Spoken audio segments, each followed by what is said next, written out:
Chapter 2. The 12 Disciples. When family fights happen, no one f***ing wins. When my brother uttered those words, a part of me really wanted to yell back at him and say, "Shut the up and let these people fight." Instead, I chickened out and stood there with my hands over my head, watching my siblings calm down from their dispute to the point where they were practically making up and hugging it out as if nothing had ever occurred. Growing up, I was definitely not your typical kid. As a middle child, nothing piqued my interest more than family feud, particularly sibling rivalry, which often erupted into violent altercations. I mean, it's entertaining to see your uncles or relatives fight at a family barbecue every now and then, but it only occurs around Christmas and New Year's, and I wanted something more regular, if you know what I mean. Even though I took a lot of beatings as a fighter in these sibling squabbles, my victories came only when I got to be a spectator on the side and kept score of the strikes, landed punches, and knockouts which were quite common in these fights. So now you know what made me so angry at my brother for breaking up the fight at my parents' house during what would turn out to be our last gathering together under the same roof. Obviously, we didn't know that at the time, but life has a funny way of putting you into positions that you didn't see coming.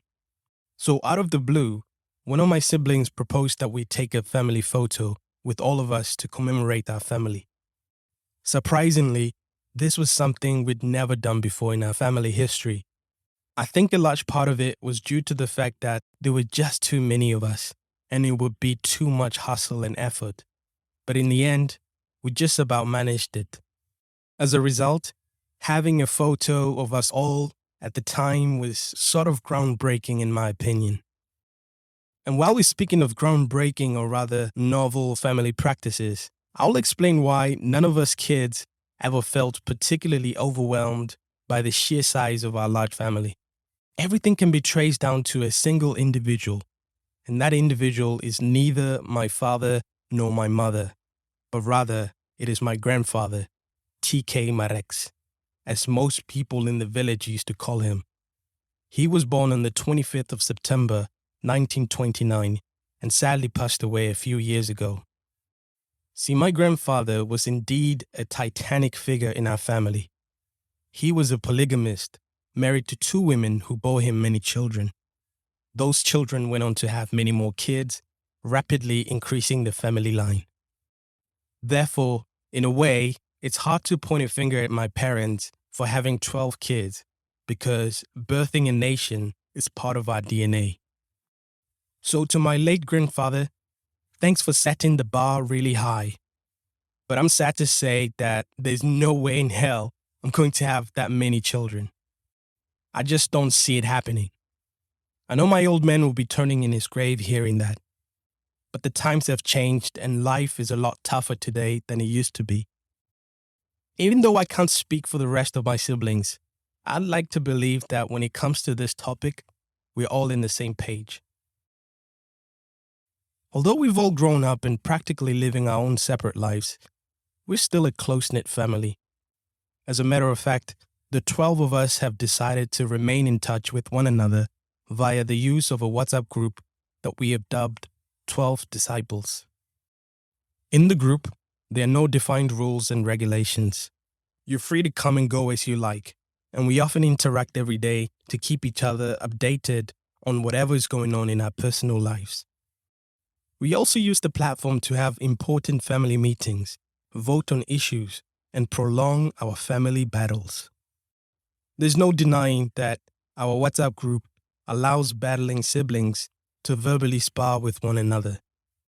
Nevertheless, healthy sibling feuds eventually serve to build or enhance our relationships, making us stronger in the long term. I can count on one hand the number of times I've ever gotten into a fight with a sibling on the platform, since most of the time I'm there as a mediating referee or spectator, exactly like how things were when I was younger. Honestly, these so-called live stream battles can be so entertaining to watch, especially if you skip the apoplectic messages and go straight for the voicemail messages. Some of the vocal notes pierce through to the core. It is as if you're watching a famous underground hip-hop rap battle, only instead of rapping and spitting punchlines, the opponents are busy messaging and leaving recorded angry voicemails to each other on the WhatsApp group. When you see the three dots or typing bubbles in the messaging box, ooh, you know something crazy is about to go down. Sure, there have been moments when things were unpleasant and rude, prompting some members of the group to quit. Nevertheless, a little bit of begging brings them back. But no matter what time of day it is, there's always something going on. And whatever happens in the group stays in the group. That's the unwritten family rule. Although you may need to remind one or two individuals to keep things under wraps when you make a comment or give sensitive information, it doesn't hurt to add a caution that says, please, please, in capital letters, do not publish this on social media. On top of that, there's also been a considerable amount of gossip, both good and bad. I mean, considering that you're part of the 12 members of the jury, what better way is there to kill time than to cast judgment on other people? This might also come as no surprise that the ultimate purpose of the WhatsApp family group is to encourage and support one another in the pursuit of their own goals and objectives. To put it another way, the platform offers us the ability to conceptualize, collaborate on, present, and evaluate potential business concepts and ideas. You see, because of our mother's tenacious spirit and business acumen, we all have a shared dream to someday launch our own companies and achieve success in the commercial world. To achieve this, we have tailor-made our group to serve us like the American TV show Shark Tank or the UK's Dragon's Den. Using this as a starting point, we've been able to connect, develop partnerships, obtain financing through crowdfunding, and even start our own businesses.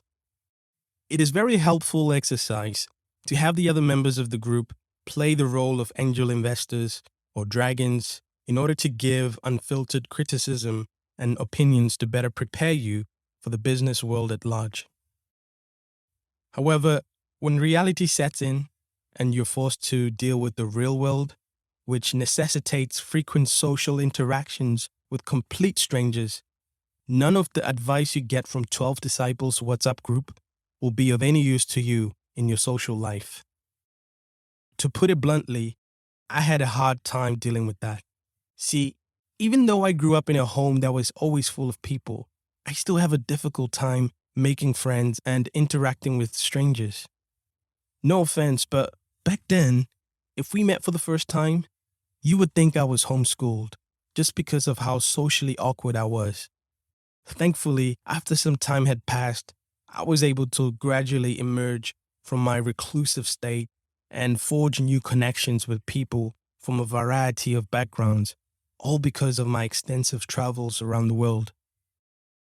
Even then, I noticed that people had a distinct reaction when they found out that I had 11 siblings, all who came from the same mother.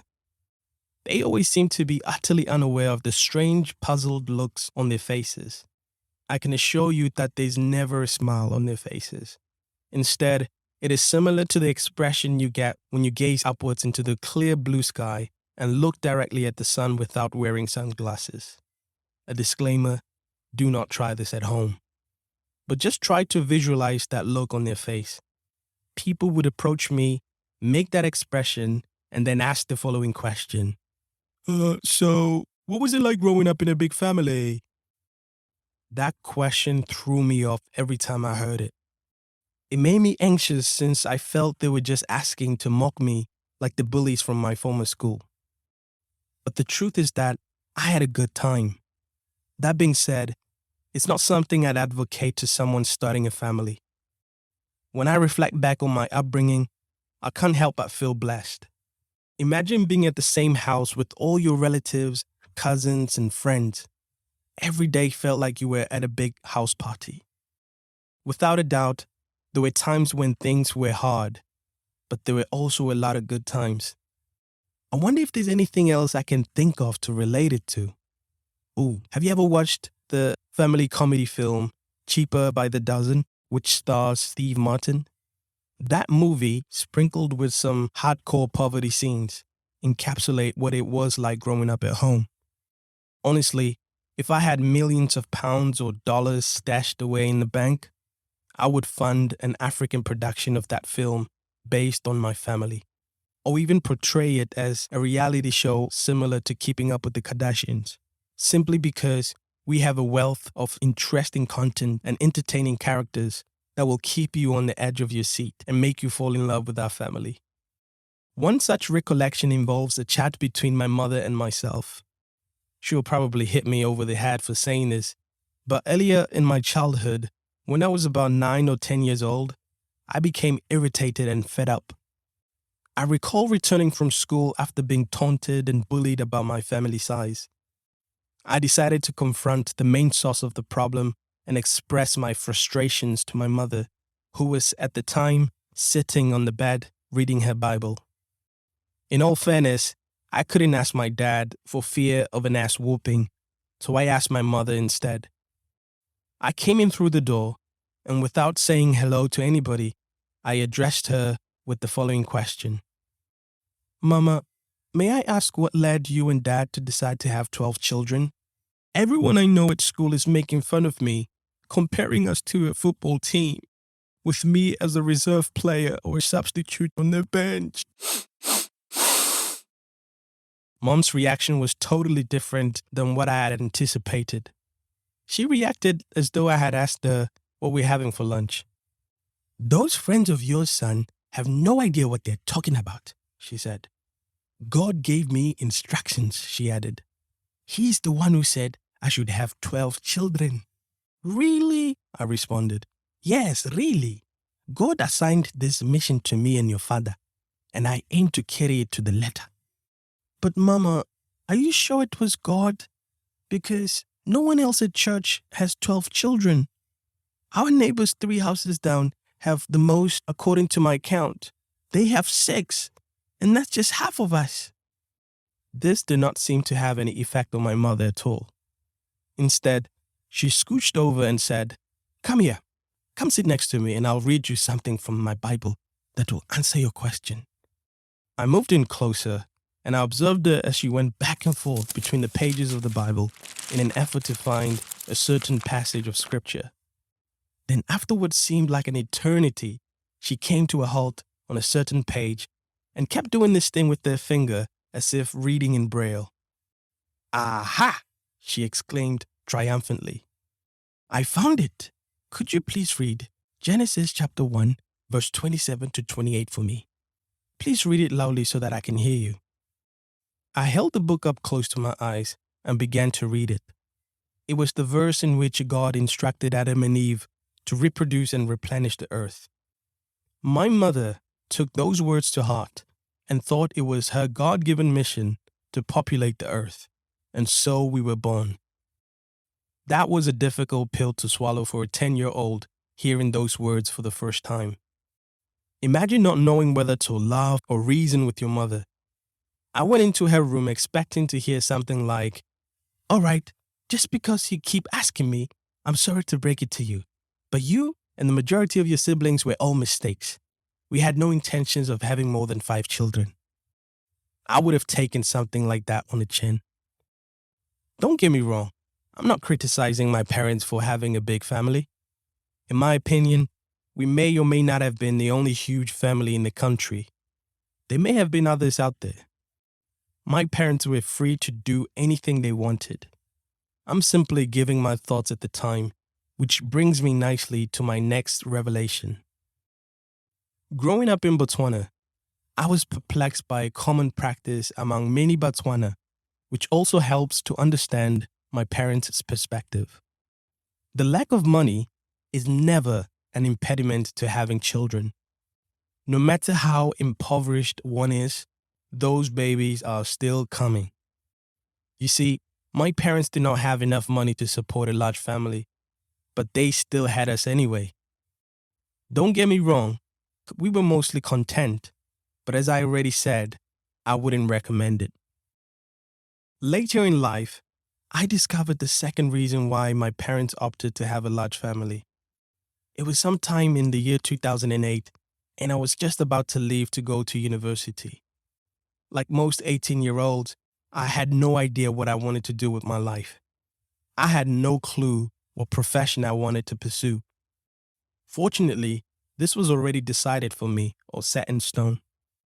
I was told that I would become an architect, just like my grandfather.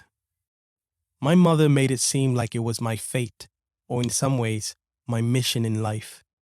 She sold me the dream, and I just bought into it. Honestly, I wasn't very enthusiastic about architecture at all. Considering the buildings in my neighborhood, I saw them as mundane and utilitarian. I often questioned why anybody would want to work in that field for the rest of their lives. On the other hand, my mom told me she was extremely proud of me and that one day I would be the best architect in the village. She's an excellent mother. She instilled in me the importance of self-confidence and the mindset that success was inevitable. As a result of her unshakable confidence in me, I began to believe in myself, which was very empowering, I must say. Likewise, on the surface, it seemed as if every one of my 11 siblings had been assigned a career path to pursue.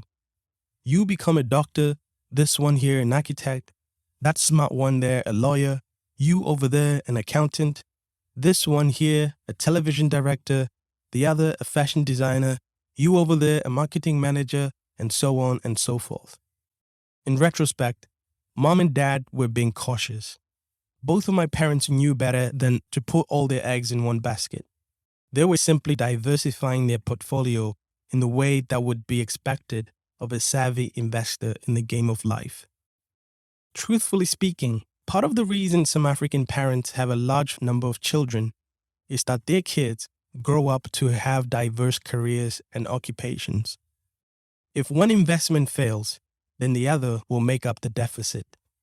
If the fashion designer's clothing fails to sell, the nurse with a steady salary will step in. As the parents become elderly and need care, they will delve into their children's pockets and reap the benefits of their investment. This, my friend, is what is commonly referred to as the black tax. Rather astute, don't you think? To my parents, it was and still is an excellent retirement plan. Not so much though for the children who find themselves trapped in this never-ending cycle of debt. You repay your mother and father until death do you apart. I once overheard my mother and my elder brother arguing. I believe he was grumbling about having to give them his hard-earned money on a monthly basis. He was fed up with the fact that he could not enjoy the fruits of his labor and wanted to take a sabbatical. My mother did not hesitate nor shy away from putting him in his place. To this day, each and every one of us is still making payments into the bank of Mom and Dad. We are also patiently waiting for one of us to amass sufficient wealth to assume the responsibility and shoulder the load of freeing the others from their shackles and setting them free. Now, I don't want you to think badly of my parents' quote-unquote pyramid scheme. But unfortunately, it is not just our household under the curse. The majority of families in Botswana and the rest of Africa run the same system in some shape or form. While Mom is typically the enforcer of the black tax norm in our family, Dad is also a benefactor, albeit in a more polite and diplomatic manner than brutal. And that pretty much sums up my dad, although I struggled at times to characterize his personality. The father I know today is nothing like the one I grew up with. When I was growing up, my dad was a member of the armed forces and served in the military. He retired in his 60s and now lives in Botswana on his pension. He cannot get enough of the countryside and spends much of his time herding livestock and tilling the soil. Dad would take us out to the ranch or the cattle farm and tell us about the country lifestyle. He grew up drinking river water, hunting meat, and spending his childhood years living in mud huts where there were nightly campfires with the sound of roaring lions in the background. That's how my dad described having a good time. He's the only man I know who still believes he can detect underground water in order to ascertain where to construct a borehole by just simply strolling about with a stick. He also thinks that a teaspoon dipped in chili powder may treat tonsils, which I refuse to comment on because of the number of teaspoons that have gone missing. Despite his old methods, I give him credit because I still continue to use some of his brilliant ideas and insightful concepts that he developed. For example, despite being a lousy cook with a very low culinary or food IQ, I take solace in the knowledge that my father taught me this one basic way to remove acrid scent from burnt food. I learned this the hard way, so please feel free to take notes.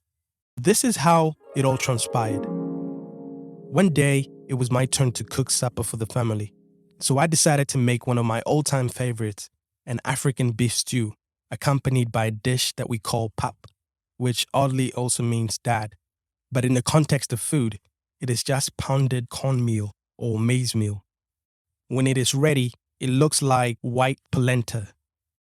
So I cooked the meal in a traditional three-legged pot over an open fire outside, while alternating between the outdoor kitchen and the interior kitchen where I was preparing the beef stew. Something strange occurred while I was cooking, and I became preoccupied, resulting in the burning of the beef stew. Fortunately, Dad was close. The smell of burning food was palpable. As soon as he entered the kitchen, he removed the cover of the pot that was on the fire and added a little less than a quarter of a cup of water to the contents of the pot. After smacking me on the head, he urged me to pay attention as he inserted an animal mug upside down inside the beef stew pot and replaced the lid. Approximately 3 to 4 minutes later, he lifted the lid and pulled out the animal mug, which absorbed the smell of burnt food. Dad went through the procedure many times until he was satisfied with the way it smelled and tasted.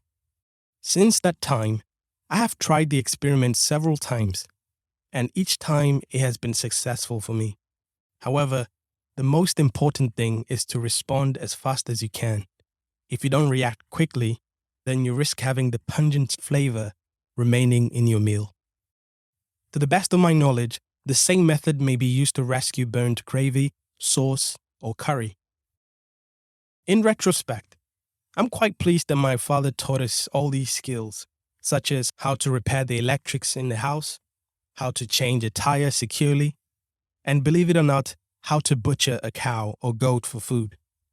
He was a master of agriculture, a devoted farmer who took great pleasure in taking care of all these animals, which included a large number of sheep, goats, and cows. My father has a cow collection, in contrast to some of the wealthy folks who have extensive collections of exotic cars. The one and only drawback to this is that, in the end, it turned out to be nothing more than a pastime rather than a means to an end. The cattle farm that my dad owns is unfortunately situated in a region that is now experiencing an outbreak of foot and mouth disease. For fear of an epidemic, domestic animals used for meat cannot be slaughtered and sold to the general public. In order for my father to sell his cattle, they need to be given a specific treatment or vaccinated, both in which are rather expensive and impracticable, particularly when one is attempting to provide for a big family struggling to survive. Regardless, he remained a cow enthusiast. To top it all off, there are more cows in Botswana than people. It's no surprise he had so many. He's been stockpiling a lot of them. The other side of my father that I became familiar with as I was growing up was the softer and more compassionate side of him. Because he had spent so many years serving in the military, I believe he had some sort of PTSD, which is post-traumatic stress disorder. You didn't want to catch him on a bad day, since his mood could shift in an instant. On a good day, though, he enjoys imparting knowledge to us and recounting some of the anecdotes of near-death experiences, like when he and the others in his camp were ambushed by attackers near Zimbabwe, or him being thrown out of an airplane flying 15,000 feet in the air with no experience of deploying a parachute. He told it like he was James Bond or Tom Cruise in Mission Impossible. We've always seen our dad as a superhero. Dad is also a fantastic storyteller. With this amusing sound effect, he personifies storytelling and role-playing. It was like music to my ears when he chuckled to himself before cracking a joke. He attempted to make every word of a joke humorous, even in the midst of it. Those nights when Dad would amuse us are the ones I mourn deeply and long for. Another thing I remember is that when I was a youngster, my dad used to trim my hair with scissors, since we couldn't afford hair clippers or a trip to the barbershop. Dad had everything under control. After cutting the hair of 12 children with scissors, you'd think he would have honed his skills to make me look like Nick Cannon's character in the movie Drumline. But our hairstyles were far from satisfactory. When it was my time for a haircut, I used to cry my eyes out. To win me over without having to wrestle and pin me down to the chair, Dad would sneak up to our room early in the morning and carefully start cutting my hair while I was still sleeping. I would wake up in his arms to the snip-snip sound, only to discover that he was almost halfway finished. In that sense, I felt trapped because it was either go to school with one side of your hair gone or give in and endure while he finished off the other side of your head. But hey, it was my childhood, even though I still find it hard to accept it.